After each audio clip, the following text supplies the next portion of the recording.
October is quickly approaching. Amazon is telling me I'm pretty much out of stock on all of my sander mounts, so today's plan of action is to get more sander mounts prepped and ready to go. We've got plenty of the Milwaukee ones in stock over there, so the task at hand for today is going to be the Makita and Festool mounts. At any given point, I like to have at least 15, 20, if not 25 of each of the products that I make in my Amazon FBA inventory. But when somebody comes around and buys 4, 5, 6 of the same item in one go, instead of that spanning over the course of maybe a week, having a single person buy one item each day, it knocks it down all in one go, which means I need to get better at preparing to send more items. If somebody comes in each day and purchases 2 or 3 items, it pretty much knocks out my inventory in about 2 weeks. So I need to start prepping and sending more in than Amazon is actually recommending that I send in, which can come back to bite me in the butt if the items don't end up selling. I could end up paying an excess inventory fee or an excess storage fee. But I think for the holiday season, I'm gonna err on the side of caution. Eat that fee if it should come in the next couple months, but I'd rather have more inventory in stock over there than what Amazon is actually recommending. I think I'm gonna send as many as I have here, at least for the Makita ones, the Festool ones. I might as well send as many as I can at the same time. I do like to keep a couple in stock here to have to send to Etsy or sales through my website, but traditionally speaking, any sales that happen through my website get fulfilled by Amazon anyways. So as long as the inventory is in Amazon, that should put us in a pretty good place for the upcoming holiday season. One of the main reasons that I haven't sent any in over the last couple of weeks is I'm running very low on the screws. So today's plan of action was get more screws. So we got 2 more packs of 100. That should hold us over for a little while anyways. And these are pretty much the only thing that I actually buy local. It's still from a bigger box store, but I know what I'm getting. I can see the exact size of the screw and the head of the screw. And these are the ones that I've been using since I introduced the sander mounts last year. So I just know where I can get them. They're fairly cheap. I can get them whenever I need them, assuming the store has them in stock. So most of the stuff I'll buy on Amazon or from a supplier online, but these are pretty much the one thing that comes from down the road. Now, the only downside to including hardware with these mounts is I have to package 3 screws individually up into each bag. So if I'm sending 40 sander mounts, that means packaging up 120 different screws into 40 different bags and then storing those bags, which I usually do inside of one of these other bins. Each bag also needs one of these small parts warning labels because they have small parts, and because it's also technically a risk of suffocation. Each bag needs a small parts label and a risk of suffocation label, one on each side. Maybe with having the risk of suffocation label on these bubble bags that the product actually goes in, we'd be fine.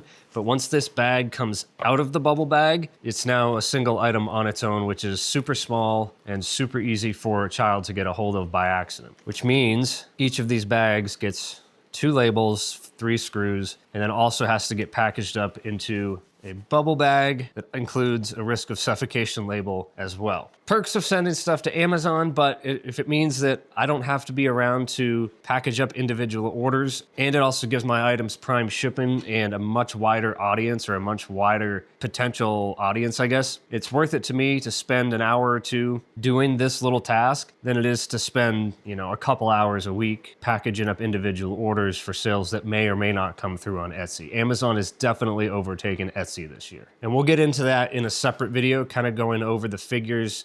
Not exact numbers per product, but more so how we're doing year over year on Etsy this year versus last year. I didn't have a full year on Amazon last year to be able to compare this year's numbers to it, so that'll have to wait until maybe sometime next year. But Etsy, we've been on there for almost 2 years, so we can kind of go back and forth and take a look at last year's numbers versus this year's numbers and why some figures might be as far off as they are right now. With all that said, I'm gonna take a seat, get some of these bags prepped, get some of these bags prepped, and then we can start packaging up some screws and getting these sander mounts packaged up and ready to go to Amazon.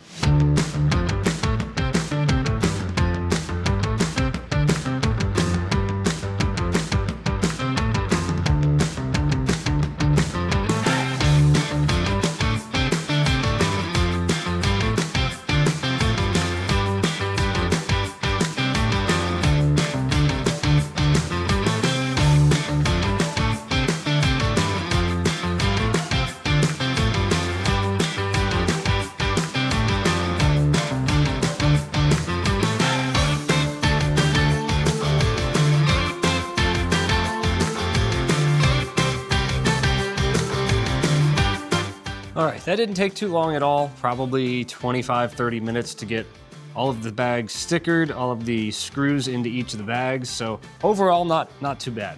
Next up is essentially just combining one of these bags of screws with one of the sander mounts, and then that goes inside of one of these bags.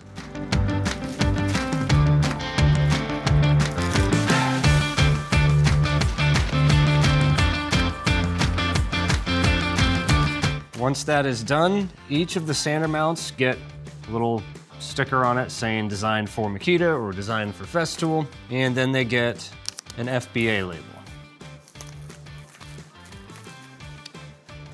So something like this is how they end up when they're all finished and ready to go.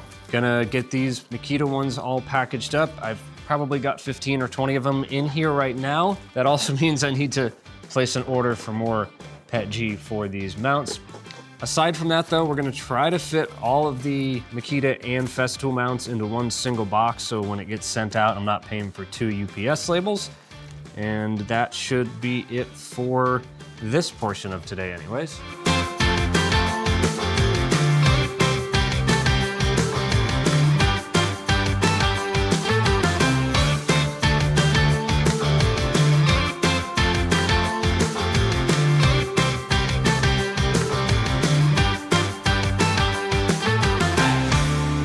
So I know this might not be everybody's cup of tea, just sitting here with music in the background watching me pack stuff up, but the overwhelming majority of the comments that were left on one of the previous videos where we were doing this exact thing said you just want to see me doing what I'm doing, business related, 3D print farm related, and that includes packing stuff up for Amazon. I am working on creating a little video like I mentioned before, basically going over this year's sales on Etsy versus last year's sales and talk about what might have gone wrong. Because I will tell you right off the bat, every single month this year is lower than it was that month the previous year. So I have a couple speculations. Obviously, I have far less products on my Etsy page this year. So that is definitely one thing I could attribute to it. The other thing is I've significantly lowered my Etsy ad spend this year over last year to try to, well, not spend $7,000 on Etsy ads. But yeah, we're gonna go over those figures in a different video from this. Right now, gotta finish up these so I can get more products to Amazon, because Amazon is actually overtaking Etsy sales this year. Although I don't have numbers really for last year on Amazon, because I was just getting started in September, October timeframe. So again, we'll go over those numbers in a couple months when I have maybe half a year to compare to half a year last year. But yeah, overall, Amazon is definitely outperforming Etsy this year anyways. And actually, it's doing pretty well compared to how Etsy did last year too. The process for this is pretty much exactly the same, except now we're dealing with the Festool green sander mounts instead of the Makita blue-green color. We've got our FBA labels, our product labels, and our screws.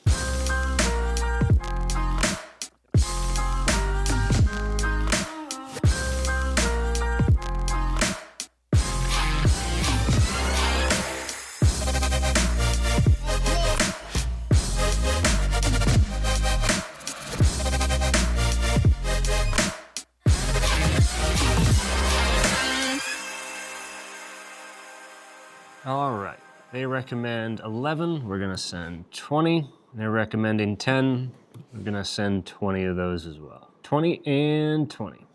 The trouble now with sending stuff to Amazon, at least in the smaller to medium-sized shipments, is actually finding boxes.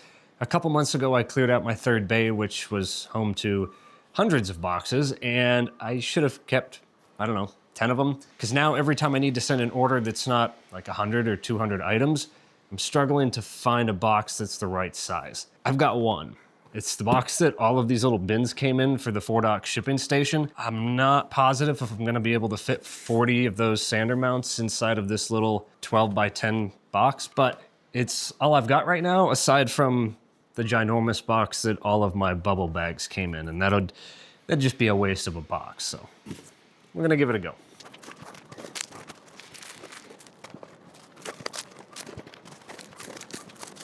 Unfortunately, I don't think this is gonna work, because we're just barely able to fit those in 2 rows, and that doesn't really leave enough room, especially since they're bigger. This box isn't gonna work.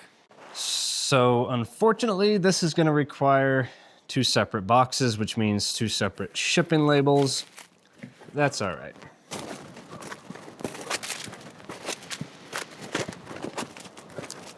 It's almost like this box was made for these.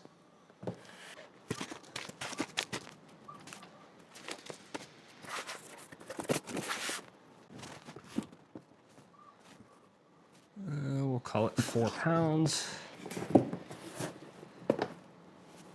And we'll damn, camera battery died there. But we had one box that was 4 pounds, one that was 3 pounds, 20 packages or 20 products inside of each box. I think the total cost was about $18, and that included both shipping labels, so not too bad. If you break that down per product, it's less than 50 cents to ship each individual item, whereas sending items through Etsy or even your own website can easily add up to $6, $7, $8, if not more, depending on where it's going. I'm happy with that. Camera battery is still very low, so that's where I'm gonna wrap this one up. If you enjoyed today's video, go ahead and give it a thumbs up, and if you want to see more videos like it, be sure to hit the subscribe button down below. I've got another video queued up for you right here. I'm gonna get this thing charged. I will see you all in the next video. Take care.